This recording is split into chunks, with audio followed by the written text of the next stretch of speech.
Pemirsa, kita akan lanjutkan kembali perbincangan kita ke Mas Eko mengenai tema debat untuk debat Cawapres nanti adalah seputar ekonomi, infrastruktur, pengelolaan APBN, APBD dan juga perkotaan. Nah, apakah ini akan menjadi tantangan tersendiri bagi seorang Profesor Mahfud MD yang selama ini dikenal merupakan pakar hukum? Ya, bagi Prof. Mahfud kan beliau sudah melewati pernah di legislatif, eksekutif maupun di yudikatif. Tema-tema yang sifatnya nasional tentu saja tidak menjadi masalah buat beliau. Memang tadi seperti yang disampaikan oleh Hensat agak sedikit luar biasa nih. Ada pilihan tema tentang perkotaan dan APBD. Yang pertanyaannya kan ini kan debat capres ya. Cawapres maksud saya. Mestinya tema-temanya levelnya nasional. Saya nggak tahu apakah tema ini memang tampil untuk di debat cawapres kemarin. Sepertinya tema tentang APBD dan perkotaan nggak ada. Barangkali disesuaikan sesuai dengan kebutuhan para pesertanya. Ini juga yang menurut saya agak luar biasa. Tentu saja Mas Gibran sebagai wali kota cocok itu bicara soal perkotaan, bicara soal APBD. Sementara Caimin dan Pak Mahfud karena sejak mereka masuk ke dalam politik sekarang lebih banyak di level nasional, ini pasti agak teknis-teknis APBD kan memang dikuasai oleh orang yang levelnya di wali kota. Agak menarik ada tema ini bisa nyelonong di KPU untuk debat Cawapres. Saya nggak tahu apa reasoningnya sehingga tema ini bisa. Kalau bicara soal APBN pasti itu penting sekali. Baik. Kenapa ada perkotaan? Pedesaan kok nggak ada gitu loh. Ini mungkin karena wakilnya dari wali kota bukan bupati, sehingga tema pedesaan nggak ada. Gitu. Oke.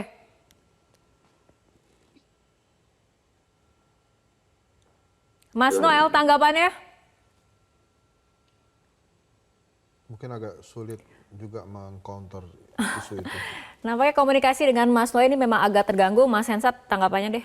Ya itu makanya kan tadi saya sampaikan bahwa ada dua topik yang memang sangat dekat dengan Mas Gibran gitu ya. Perkotaan dan APBD. Sebuah topik yang menurut saya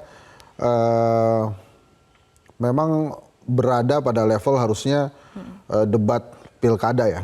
Jadi lebih pas di sana. Tapi nampaknya ini dimasukkan walaupun nanti ada, saya nggak tahu nih apakah ada kocok bola lagi ataukah langsung si cawapres memilih topik, kan belum tahu juga nih nanti mekanismenya seperti apa. Tapi yang jelas ada dua topik itu sih menguntungkan Mas Gibran. Makanya saya berkali-kali mengatakan bahwa nanti di Cawapres jangan lihat Gibran Rakabuming Raka sebagai wali kota Solo, tapi lihatnya ya Gibran Rakabuming Raka sebagai anaknya Jokowi, presiden kita. Oke, gitu. kita naikkan tanggapan kembali kepada Mas Noel. Mas Noel, tanggapan ya?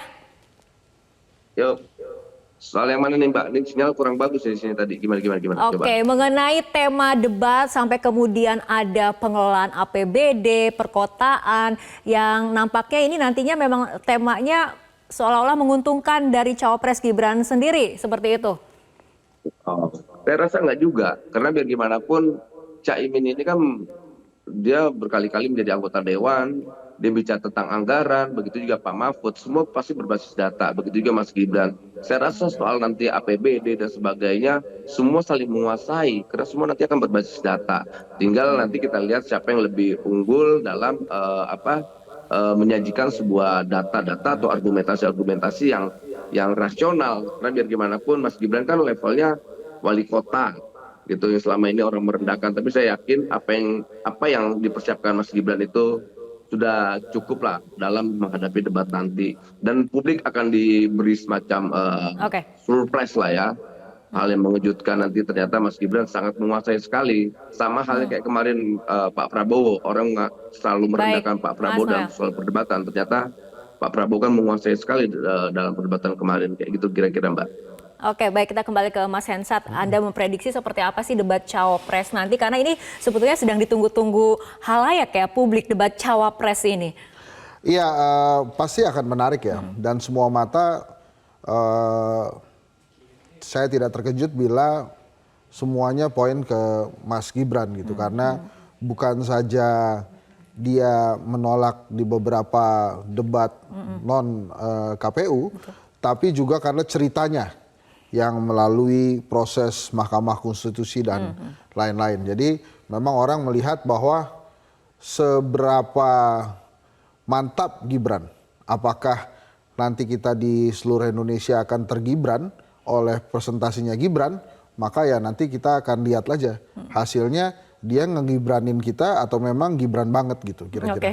Tapi apakah kemudian debat cawapres nanti singkat saja akan mampu mempengaruhi pemilih yang bimbang, Mas Hensa? Oh, Ringkas itu saja. selalu bisa mengaruhi pemilih yang bimbang dan juga yang belum memutuskan. Oke. Karena sebetulnya dalam debat baik itu capres maupun cawapres, substansi itu memang nomor 2. Yang nomor 1 itu show. Oke. Maka pada saat ada yang melet-melet, mencibir-cibir, itu pasti akan jadi perhatian masyarakat dibanding substansi itu sendiri. Hati-hati dalam debat, ini bisa menurunkan elektabilitas juga kalau memang momentum politiknya kena dan menurunkan elektabilitas si pasangan yang sedang berlaga. Oke, kita akan tunggu bagaimana performa dari para cawapres dalam debat kedua nanti. Terima kasih Mas Hensa, terima kasih Mas Eko dan juga Mas Noel telah berbincang bersama kami malam hari ini dalam Prime Time News. Jelajahi cara baru mendapatkan informasi. Download Metro TV Extend sekarang.